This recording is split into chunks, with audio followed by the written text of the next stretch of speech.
Chapter 8, A Talk at Home. On Sunday morning, Mr. and Mrs. Arabelle and Fern were sitting at breakfast in the kitchen. Avery had finished and was upstairs looking for his slingshot. "Did you know that Uncle Homer's goslings had hatched?" asked Fern. "How many?" asked Mr. Arabelle. "7," replied Fern. "There were 8 eggs, but 1 egg didn't hatch. And the goose told Templeton she didn't want it anymore, so he took it away." "The goose did what?" asked Mrs. Arabelle, gazing at her daughter with a confused and worried look.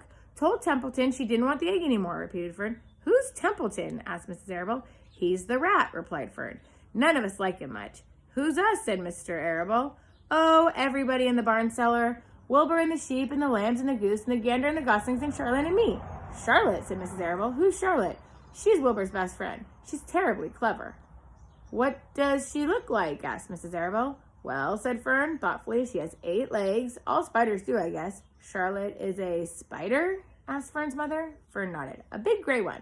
She has a web across the top of Wilbur's doorway. She catches flies and sucks their blood, and Wilbur just adores her." "Does he?" asked Mrs. Arabelle rather vaguely. She was staring at Fern with a confused and worried expression on her face. "Oh, yes, Wilbur just adores Charlotte," said Fern.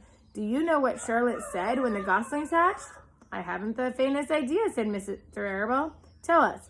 "Well, when the first gosling stuck its little head out from under the goose, I was sitting on my stool in the corner, and Charlotte was on her web.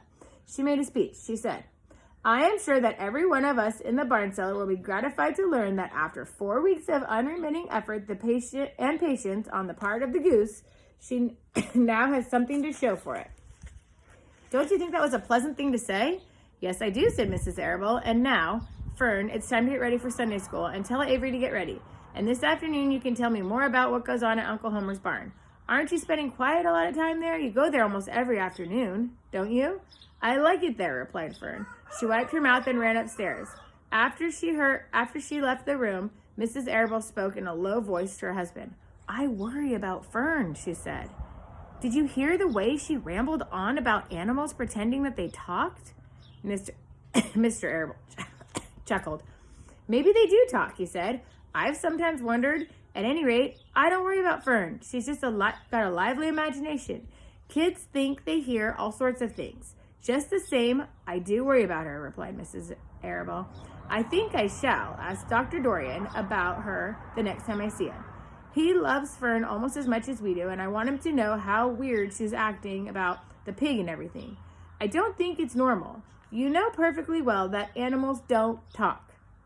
Mr. Arabelle grinned. "Maybe your ears aren't as sharp as Fern's," he said. And that's it for that chapter. Chapter 9 is next. It's called Wilbur's Boast.